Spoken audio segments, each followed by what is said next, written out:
Gangle sits in the center of the table, not on the outside. She is comfortable being in the center, next to Kinger and talking to Jax.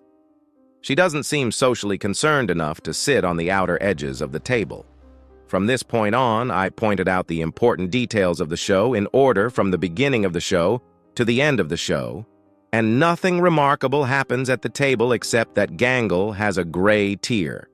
Now I will talk about Gangle in order to reflect what I noticed throughout the episode. Currently, I would like to list what I see as red flags regarding Gangle from what I noticed. 1.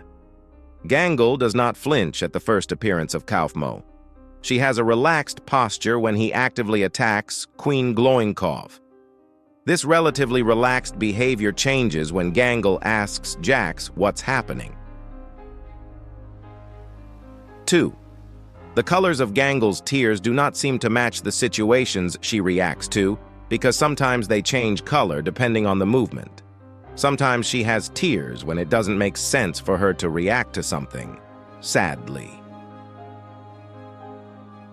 3.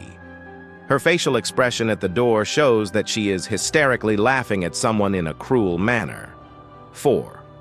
The mysterious third eye, which has its own glare and pupil. 5. Gangle doesn't actually sound like she's crying. Instead, it sounds like she's straining her voice to pretend to be sad. If she were really sad, the expression of it would sound natural and would not require her to strain her voice.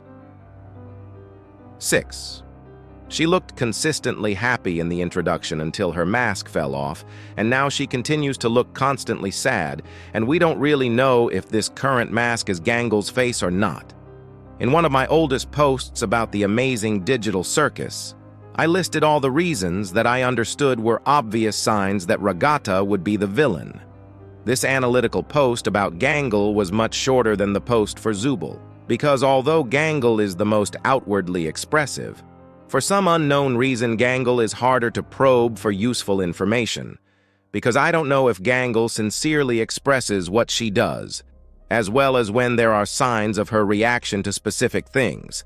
They seem identical when she doesn't react to anything, or when she reacts to something else. All I know for sure is that she doesn't like adventures, and that glitches happen around her. Unfortunately, I couldn't find any useful information about her. As my final conclusion about my thoughts on Gangle, although it would be reasonable to watch the color of Gangle's tears to probe her in the future, the way Gangle's tears change color doesn't actually seem effective because they don't seem to have a consistent pattern. If Gangle uses her body language, tears, and facial expression insincerely, I'm somewhat impressed because trying to mimic body language is much harder than distorting a face. I don't think I know anything about Gangle, but fortunately I'm not empty-handed, and I managed to point out the red flags that she could potentially be a less obvious twist villain than Regatta. Everyone knew that Jax was a jerk. He played everyone, placing centipedes in Regatta's room, destroying Gangle's comedy masks, etc. Jax used universal fears for his painful interests. The worst part was that he liked it. One day Regatta and Gangle got tired of it. They devised a plan to find out Jax's biggest fear to torment him, a beautiful taste of his own bitter medicine. At night, when everyone, including Jax, was asleep, they sneaked into his room, stole his diary, and read it to find his biggest fear. Jax was a secretive person, so no one knew what he was afraid of. As soon as Regatta and Gangle made sure that Jax and all the other members of the circus were asleep, they slipped out of They silently left their rooms and headed to Jax's room. Then they tried to open the door. Shoot, it's locked. Luckily, Regatta managed to steal Jax's key earlier as it was hanging in his door. Silly Jax. They both carefully unlocked the door and saw Jax sound asleep. His room was a mess, video games and food everywhere. There it was on the nightstand. The thing that could give Regatta and Gangle a chance to get back at Jax. His diary. Regatta very quietly grabbed the red diary from the nightstand and walked away with Gangle. They almost made it when Gangle tripped over one of the many video games lying on Jax's floor, and her comedy mask broke. The noise was so loud that Jax's snoring stopped immediately. Although it was accidental, Jax had a good defense mechanism. Regatta quickly grabbed the pieces of Gangle's comedy mask to leave no evidence and dashed out of the room with Gangle back to Regatta's room. That was close. Once they were sure it was safe, they opened the journal. Let's see. Chapter 1. Life in the circus.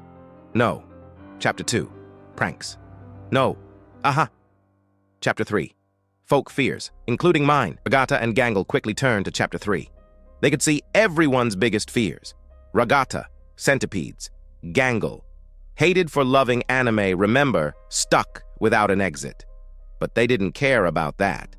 All they wanted to find was Jax's biggest fear. And then, on the very last page, in big black bold font, there it was. What Jax was only afraid of. Jax. Corn. This took Gangle and Regatta by surprise. They expected it to be spiders or snakes. But corn? Surely such a bold and self-confident person as he could not be scared of a vegetable. They giggled quietly about it. Now it was time for the next part of the plan. Regatta and Gangle quietly put the diary back on Regatta's nightstand and went to the kitchen. There were bags and bags of corn and lots of bottles of corn syrup. Regatta and Gangle turned the kitchen key and grabbed a big bag of corn and 3 bottles of corn syrup. This bag was heavy. Do not take this out of context. They lifted the bag of corn with all their might and somehow managed to drag it into Regatta's room. They hid it under the bed along with the corn syrup. Jax knew something was wrong when he realized his diary was missing, but it didn't matter. Everything was going according to plan. Gangle waved goodnight to Regatta and returned to her room.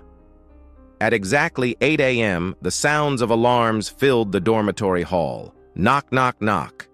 It was Gangle, ready to carry out the plan. They both took 1 ear of corn each and drizzled it with corn syrup. Everyone approached the break-fast table. When everyone sat down, it was clear that Jax was angry. Jax. Who of you took my diary? Zubul. Since when did you have a diary? Remember, EDK, most likely, you just lost it. Jax. I am not wrong. One of you is a thief. Gangle. Calm down. Jax. Shut up, crybaby. Regatta slightly maliciously smiles. Regatta. Hey, Jax. Jax. What do you want, dollface? Regatta looks at Gangle to tell her it's time to execute the plan. Regatta and Gangle. Want some corn? Jax looks scared. He gets up from his seat and backs away from Jax. Get that thing away from me! Gangle maliciously smirks. Gangle. What's wrong, Jax? Afraid of corn? Jax is angry and scared. Jax, I told you! Get that thing away! BT sheesh! Everyone laughs. Regatta. Come on! What's so scary about corn?